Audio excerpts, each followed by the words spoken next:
get that dump valve. What's up guys, welcome back. So the 335i is a freaking awesome car, don't get me wrong. I love mine because the amount of power you get for the amount of money you pay, I don't think you can really get a better car for that. Plus you've got tons and tons of tuning potential. There's so many apps out there. I mean, you don't even have to go to a tuner. You can tune this car through your phone. That's how big the tuning scene is for this car. There's multiple apps that you can tune the car through. So this car, the tuning scene is huge, and I love that about this car, like really a lot. And it's really fast. It drives amazingly. I mean, it's a BMW, so the drive quality, the build quality is A for a way. But what are the things that you need to keep in mind when you're buying a 335? Because I mean, there's always something wrong with the car. No car has got no issues. So before you buy a 335i, there are 5 things you need to know. Start the list with number 1. Okay, so the 335 N54, the twin turbo one, has got wastegate rattle. And if you don't know what wastegate rattle is, I'll put a video up now where you can hear how it sounds.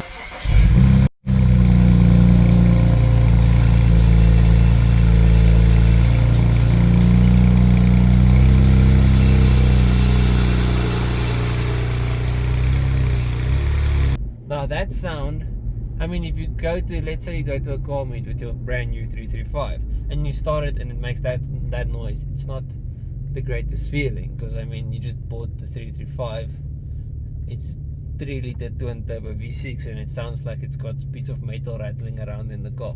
And the problem is it's a BMW design fault, because they designed the rubber on the wastegate is not thick enough, so it wears out, and then the wastegate actuator literally rattles against the turbo. There are ways to fix it, but the problem is with the stock turbos it's going to happen again. The rubber is just going to wear out, so either you have to upgrade the turbos, which I think is the solution. That's what I'm going to do. It's different turbo, like, you know, single turbo, or you can just take it to BMW and let them fix it, but it's not cheap. They did fix it under warranty for a while, but none of the 335s are under warranty anymore, so that's your problem now. The second thing you need to know about, the car leaks oil through the valve cover gasket. Sorry, my one eye's itching, I'm not weird or anything. The car leaks oil through the valve cover gasket. Yeah?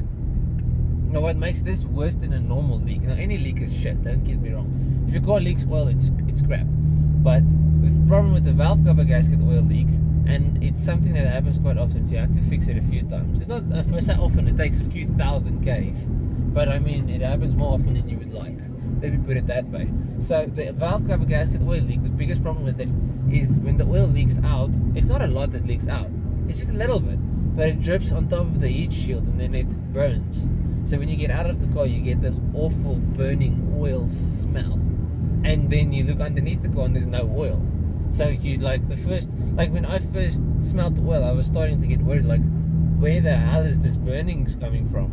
And because there's no oil underneath the car. And then I googled it and it was like, no, it's the valve cover gasket, it's something like normal. And then I asked my one friend with these 335 and he said, yeah, no, the oil drips on the heat shield, so you can't see it. It creates a horrible stench. It's bad. The next thing, high pressure fuel pump. Now this is one of the big ones.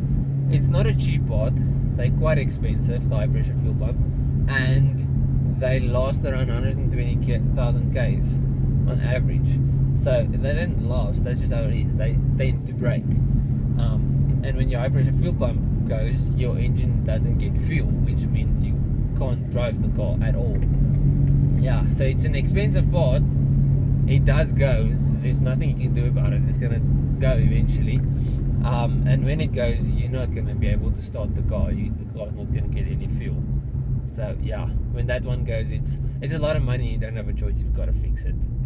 BMW did fix it under warranty when it was still in warranty, but yeah, not anymore. Another problem with the 335i, carbon buildup. If you open up the intake manifold on a 335, any N54, I can tell you now, anyone, if you open up, there's going to be at least a little bit of, even if the guy cleaned it regularly, there's going to be a bit of carbon buildup. And if it's been an old model that the guy didn't clean, that intake's going to look bad. And the only way to really combat it is to do meth injection in the intake, then it helps. But not everybody wants to have a meth injection on the intake. So the other option is just to clean it every 10 to 15,000 Ks, but it's not cheap, and it welds out quite fast, and it just looks bad. It won't make like a big difference necessarily on power.